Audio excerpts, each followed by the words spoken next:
Connect the gas pipe to the welding machine. Open the air valve.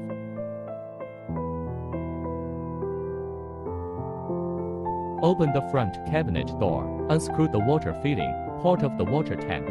Observe the water level scale. Fill the water tank with purified or distilled water to the normal area. Close the water tank cover and the front cabinet door.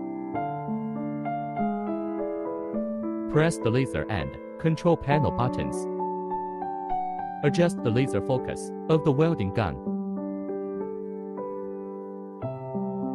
Set the welding parameters in the control panel according to the welding material. Set the interface password to 333333. Set the corresponding wire feeder parameters according to the welder parameter.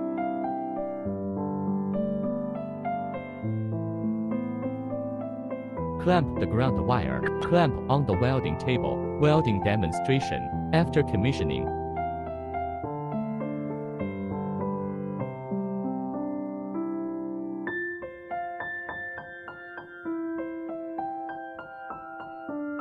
Display of welding finished product.